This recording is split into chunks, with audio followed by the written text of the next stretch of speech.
नमस्कार दोस्तों, मैं सुनील आपका होस्ट एंड दोस्त फ्रॉम ईकॉम टेक का तड़का।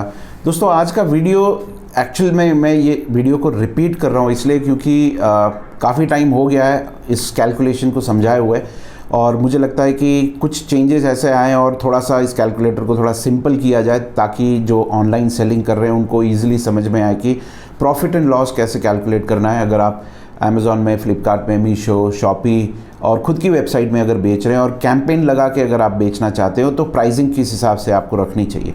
तो ये समझना बहुत ज़रूरी है क्योंकि मुझे भी पता है और आपको भी पता है बहुत सारे लोग अभी जो नए नए आ रहे हैं ई कॉमर्स इंडस्ट्री में वो उतना कैलकुलेशन इन डेप्थ नहीं करते हैं, शायद लैक ऑफ नॉलेज की वजह से, शायद लैक ऑफ प्रॉपर टूल्स की वजह से या सपोर्ट की वजह से या लैक ऑफ टाइम की वजह से। तो वो थोड़ा सा काम आपका आसान हो जाए इसके लिए मैंने एक एक्सेल फाइल बनाई है। मैंने वो एक्सेल पूरा एक्सप्लेन भी किया है तो अभी मैं वीडियो में बताऊंगा आगे चल के, और डिस्क्रिप्शन में भी मैंने लिंक दे रखी है तो वहाँ से भी आप डाउनलोड करके उसको यूज़ कर सकते हैं। अगर वहाँ पे कुछ करेक्शंस है तो आप मुझे बता दीजिएगा, मैं उसको करेक्शन करके फिर से मैं वहाँ पे लगा दूंगा तो वहाँ से ही आप डाउनलोड कर सकते हैं। तो जैसे कि मैंने बताया, ये आपको हेल्प करेगा ये चीज़ समझने के लिए कि अगर आप कोई प्रोडक्ट एक्स अमाउंट में ख़रीदते हैं तो वो वाई अमाउंट कितना होना चाहिए हर एक मार्केट प्लेसेस में, considering the fact that Amazon में इतना परसेंटेज आपका कमीशन है, मीशो में इतना है, शॉपी में इतना है, खुद की वेबसाइट में तो होता ही नहीं है, वैसे फ्लिपकार्ट में है। तो कितना परसेंटेज पे बेसिस पे कितना आप सेलिंग प्राइस रखोगे, कौन से कंपोनेंट्स ऐसे होते हैं जो आपको एक्सपेंसेस में कंसीडर करने चाहिए, टैक्स वाले जो कंपोनेंट्स है वो कैसे आप कैलकुलेट करोगे, और ओवरऑल आपकी एक सेलिंग प्राइस कितनी बैठनी चाहिए, वो सारी चीज़ें आपको मैं अभी स्क्रीन पे ले चलता हूँ और वहाँ पे मैं समझाता हूँ।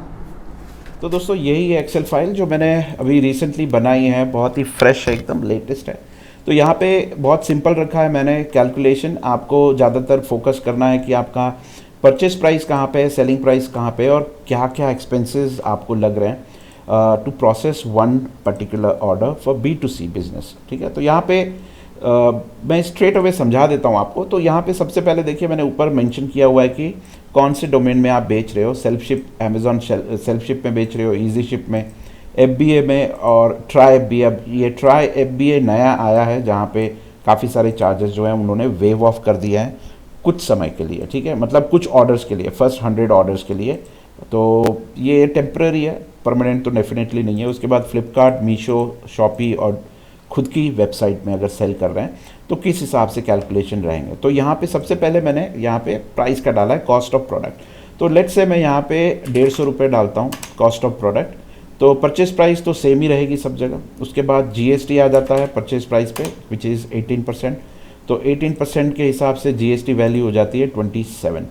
ठीक है, तो वो भी सब जगह सेम आ जाएगी जैसा कि आप यहाँ पे देख रहे हैं। उसके बाद हमें देखना है कि मार्केट प्राइस जो है वो क्या रखनी है। उससे पहले हम कमीशन यहाँ पे लिख लेते हैं। अब सेल्फ शिप, अमेज़ॉन में, ईजी शिप, FBA, ये सब में आज से 2% कमीशन हो गया है ऐसे प्रोडक्ट्स पे जिसकी वैल्यू 300 के नीचे है। अब ये कब तक रहेगा वो नहीं पता, बट तब तक हम लेट से यहाँ पे 2% मेंशन करते हैं। ठीक है, 2% यहाँ पे मेंशन करते हैं। और इमेजिन करिए कि फ्लिपकार्ट में उसकी कमीशन है 12%, मीशो में 0% है आई गेस, शॉपी में 0 है और खुद की वेबसाइट में ऑब्वियसली यहाँ पे 0 रहेगा।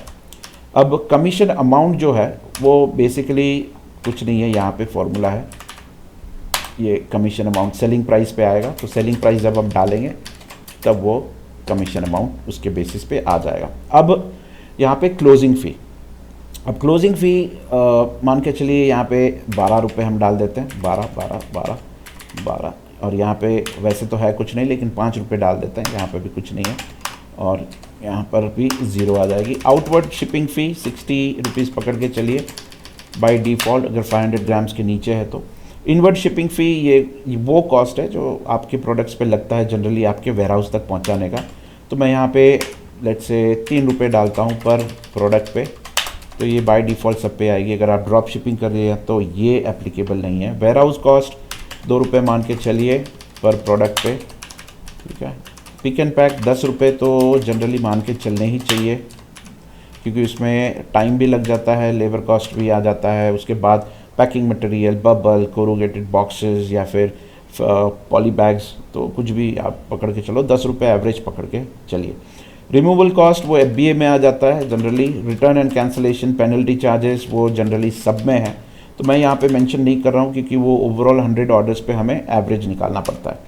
कैंपेन कॉस्ट ये मैंने मेंशन किया है यहाँ पे, अगर आप कैंपेन्स चला रहे हैं, तो अगर आप अमेज़ॉन में कैंपेन चला रहे हैं, लेट्स से उसका एक कॉस्ट आ जाता है 20%, तो अगर आपको कैलकुलेट करना है तो कैसे करेंगे, तो वो भी मैंने यहाँ पे डाल के रखा है, प्रोविज़न दे रखा है, ठीक है। अब हमें डिसाइड करना है कि सेलिंग प्राइस क्या रखनी है। अब 150 की प्रोडक्ट है, अब हम सोच रहे हैं कि चलो डबल पे बेचेंगे, प्लस टैक्स मिला के 177 के आसपास कुछ होता है, तो लेट्स से हम डबल प्राइस पे बेच रहे हैं 320 पे।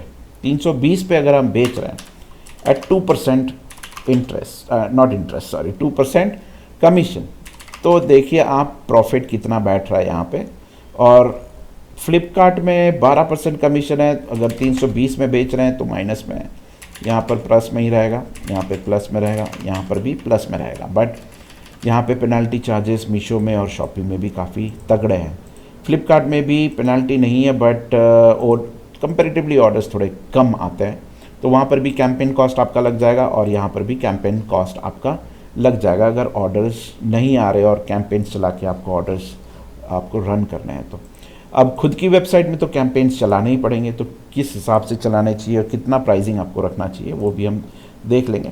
तो यहाँ पे कैंपेन का एक्सपेंस यहाँ पे आएगा, यहाँ पे GST आउटपुट ऑन प्रोडक्ट, यहाँ पे GST वैल्यू ऑन सर्विसेज। तो ये जो सर्विस कॉस्ट है, जो आप जैसे कि शिपिंग हो गया, क्लोजिंग फ़ी हो गई, कमीशन हो गया, तो उस पर जो टैक्स लगता है वो उसका यहाँ पे सब कुछ लिखा हुआ है। तो ये टोटल आपका जो है वो सर्विसेज के ऊपर टैक्स है। अब पेएबल GST आपका आ रहा है इतना, which is this plus this, ठीक है, और टोटल इनपुट टैक्स जो है वो आपका इतना आ रहा है। तो टोटल एक्सपेंस हो गए 165, नेट एक्सपेंस हो गया 124, बिकॉज आपका इनपुट GST जो है उसमें से आप माइनस कर दोगे, ठीक है। अब प्रॉफिट पे आ जाता है, तो यहाँ पे ग्रॉस प्रॉफिट और नेट प्रॉफिट है। ग्रॉस प्रॉफिट पे ही आपको ध्यान देना है, क्योंकि नेट प्रॉफिट जो है वो आपके टैक्स इनपुट जो आता है उसके बाद कंसिडर होता है, बट ये आप कंसिडर ना ही करें, क्योंकि अगर ये भी कंसिडर करने जाएंगे तो प्रॉफिट आपको ज़्यादा दिखेगा, लेकिन वो आपके हाथ में नहीं आएगा, क्योंकि टैक्स इनपुट रहेगा, आउटपुट रहेगा, वो नलीफाई होता रहेगा, वो गवर्नमेंट के पास पड़ा रहेगा, आपके हाथ में नहीं दिखेगा। सो ऑब्वियसली आपको यहाँ पर ही ज़्यादा फोकस करना है। तो अगर आप 150 की प्रोडक्ट है 320 में बेच रहे हैं और अभी फ़िलहाल अगर 12% कमीशन है, तो आप देख रहे हैं आप यहाँ पे 32 रुपये के आसपास आपको लॉस हो रहा है, ऑलरेडी हो रहा है, ठीक है। अब 150 की प्रोडक्ट है, अगर आप इसको 699 में बेच रहे हैं, ठीक है, अब आप कैंपेन भी चला रहे हैं, कैंपेन चला रहे हैं और एकॉस आपका आ रहा है let's say 15%, on a higher side 15% आ रहा है, तो भी आपका 14% के आसपास प्रॉफिट बैठ रहा है, ठीक है, 14% के आसपास। मतलब आप देख सकते हैं यहाँ पे 150 की चीज़ आप 699 में बेच रहे हैं, तो भी आपके पास 100 रुपये के आसपास आ रहा है। अब 15% एकॉस जो है वो बहुत रेयर होता है, जनरली 20 से 25% रहता है, हम एवरेज 20% मान के चलते हैं, तो 20% में आपको 59-60 रुपीज़ के आसपास प्रॉफिट बैठ रहा है, ठीक है। अब ये मैं बात कर रहा हूँ यहाँ पे कैंपेन लगाने के बाद की, तो प्राइस आपको रखनी पड़ेगी, अगर 699 रख रहे हैं तो अब 12% कमीशन मान के चलिए। फ्लिपकार्ट में भी वही कंसिडर करिए 20%, ठीक है, तो इसका तो आंकड़ा और ज़्यादा बढ़ जाएगा। अब आप सोच रहे होंगे कि यहाँ पे भाई साहब ये डिफरेंस कैसे आ गया, क्योंकि यहाँ पे मैंने सेलिंग प्राइस जो है वो अलग रखी है। अब खुद की वेबसाइट में अगर आप कैंपेन रन कर रहे हैं, ठीक है, एड्स रन करना है, तो कम से कम मेरे हिसाब से 30% मान के चलिए कि आपको कैंपेन कॉस्ट लगेगा ही लगेगा। तो 30% अगर आप लगा रहे हैं तो 200 रुपये के आसपास हुआ। पहले कुछ टाइम समय था जब आपका 50 रुपये एक्विजिशन पे हो जाता था, बट अभी 100, 150, 200 तक भी चला जाता है, तो ज़्यादा भी नहीं है, ये उतना रहता ही है एक्विजिशन कॉस्ट। तो 30% के हिसाब से 200 रुपये लगेंगे एक ऑर्डर को जनरेट करने के लिए, ठीक है, जनरली। तो अब आपको यहाँ पे डिसाइड करना है कि 599 रखना है। 599 करोगे तो तुरंत लुट जाओगे, अब 549 करोगे तो थोड़ा सा मिलेगा आपको, 3% के आसपास प्रॉफिट। तो जनरली आपको इस तरह से डिसाइड करना है, कुछ भी आप कैंपेन रन कर रहे हो या कोई भी आप यहाँ पे डिसीजन ले रहे हो कि प्राइसिंग कैसे रखनी है। और एक चीज़, बहुत सारे जो सेलर्स हैं वो सोचेंगे कि अब 350 या 320 वाली जो चीज़ है वो अब हम 299 कर देते हैं, ताकि हमें यहाँ पे 12% की जगह 2% लगेगा। तो देखते हैं वहाँ पे क्या होगा, ठीक है। अब लेट्स से यहाँ पे 320 में आप बेच रहे हो, ठीक है, या फिर यहाँ पे 100 रुपये की चीज़ है और आप 320 में बेच रहे हो 12% कमीशन में। 350 करते हैं यार, फिर भी लॉस में चल रहा हूँ मैं। अब 100 रुपये की, अच्छा यहाँ पे मैंने कैंपेन लगा रखा है इसीलिए, ओके। तो 100 रुपये की चीज़ अगर मैं 350 में बेच रहा हूँ, 12% कमीशन है। अब आप सोचोगे कि मुझे सेल बढ़ाना है, ठीक है, ऑर्डर वॉल्यूम बढ़ाना है और कमीशन मैं कम कर देता हूँ और प्राइस भी कम कर देता हूँ। कमीशन तो कम नहीं कर सकता बेसिकली, प्राइस कम कर देता हूँ तो वो 2% पे आ जाएगा। तो चलिए हम देखते हैं 299 पे 2%, ठीक है। तो आप पहले बेच रहे थे 350 पे एट 12%, तो आपका प्रॉफिट आ रहा था 10% के आसपास। अब आपने 299 कर दिया और 2% पे 12% यहाँ पे आपका प्रॉफिट बैठ रहा है। तो ओवरऑल आपको यहाँ पे प्राइस कम करने के बाद भी फ़ायदा हो रहा है, क्योंकि वो 350 की जगह अगर 299 में बेच रहे हो तो 2% ब्रैकेट में आ जा रहा है। तो वहाँ पे आपको लॉस की जगह बेनिफिट हो रहा है। तो ये भी आप ऑप्शन अमेज़ॉन में अप्लाई कर सकते हैं। तो सब जगह यही फार्मूला आप लगा सकते हैं। हाँ, बट ये चीज़ मत भूलिएगा, अगर आप FBA कर रहे हैं तो वहाँ पे दूसरे एक्सपेंसेस भी थोड़े से ज़्यादा ऐड हो सकते हैं, तो वो चीज़ का आपको ध्यान रखना पड़ेगा। ओके, सो यही बताना था मुझे, क्योंकि अभी भी बहुत सारे लोग जो है वो शायद प्रॉपर कैलकुलेशन नहीं कर रहे हैं और प्राइसिंग जो है वो ज़्यादातर क्या करता है, अमेज़ॉन में 299 लगाया तो फ्लिपकार्ट पे भी सेम लगा देते हैं, कभी कभी शॉपी और मीशो में भी सेम लगा देते हैं। बट अगर आप शॉपी और मीशो में सेम लगा रहे हो तो आप देखो यहाँ पे 12% की जगह 55% प्रॉफिट दिख रहा है। तो उतना प्रॉफिट लेके भी आप क्या करोगे? तो उसमें आप प्राइसिंग और कम, अरे 55 इसलिए दिख रहा है क्योंकि मैंने यहाँ पे गलत कर दिया, ठीक है। तो यहाँ पे 20% दिख रहा है, तो यहाँ पर भी आप प्राइसिंग थोड़ा सा कॉम्पिटिटिव दे सकते हो, क्योंकि यहाँ पे रीसेलर लोग होते हैं वो बेचते हैं, है ना। तो रीसेलर को बेचने के लिए तो उनको भी थोड़ा सा मार्जिन जो है वो चाहिए होगा। तो यहाँ पे 249 करोगे आप तो आपको 7% मतलब 18 रुपये के आसपास प्रॉफिट मिल रहा है। 299 करोगे तो 59। बट अगर आप एज अ सेलर 299 पे बेच रहे हो मीशो में, तो रीसेलर क्या ही बेचेगा फिर। तो आपको प्राइसिंग जो है यहाँ पे काफ़ी कम रखनी पड़ेगी, तभी वो जो रीसेलर है वो बेच पाएगा। तो ये चीज़ जो है आपको देखना पड़ेगा। Same goes with shoppe.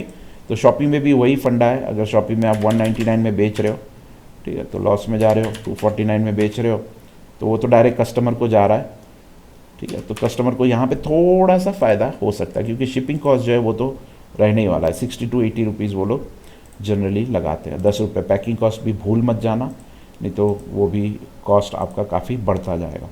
सो खुद की वेबसाइट में कोशिश कर सकते हैं आप, वहाँ पे कॉस्ट थोड़ा सा 25% के आसपास रख के 549 या फिर आपको जो लगे 499, तो 100 रुपये की चीज़ जो है आप 500 रुपये में बेचोगे तो आपको थोड़ा बहुत यहाँ पे फ़ायदा देखने मिल सकता है। तो ये कैलकुलेशन जो है मैंने एक्सेल फाइल बना के मैं डिस्क्रिप्शन में लिंक में डाल दूँगा, तो लिंक पे क्लिक करके आप इसको डाउनलोड भी कर सकते हैं। तो दोस्तों जैसा कि आपने देखा यहाँ पे कैलकुलेशंस बहुत सिंपल है, यहाँ पे बहुत सिंपल रखा है मैंने, इजी टू अंडरस्टैंड। आपको सिर्फ डाउनलोड करना है और फिर उसको यूज़ करना है। अगर आपके पास बहुत ज़्यादा प्रोडक्ट्स हैं आपकी इन्वेंट्री में, तो आप क्या कर सकते हो कि पूरा एक फाइल में सारे प्रोडक्ट का लिस्ट बना लो और सबका कैलकुलेशन इंडिविजुअली यहाँ पे कर सकते हो। अगर आपको ज़्यादा समझ में नहीं आ रहा है कैसे करना है सारे प्रोडक्ट्स के लिए, पूरी इन्वेंट्री के लिए, तो आप मुझे ईमेल कर सकते हो और हो सका तो मैं वहाँ से आपको रिप्लाई में कुछ सजेशंस या आइडियाज़ दे दूँगा। तो डिस्क्रिप्शन में मेरा मेल आईडी भी मैंने लिखा हुआ है। तो बस आज के वीडियो में इतना ही कहना चाहूँगा। वीडियो पसंद आया हो तो लाइक शेयर सब्सक्राइब करना मत भूलिएगा। और that's it, with that said, thank you for watching this video. Take care, God bless you all, bye bye.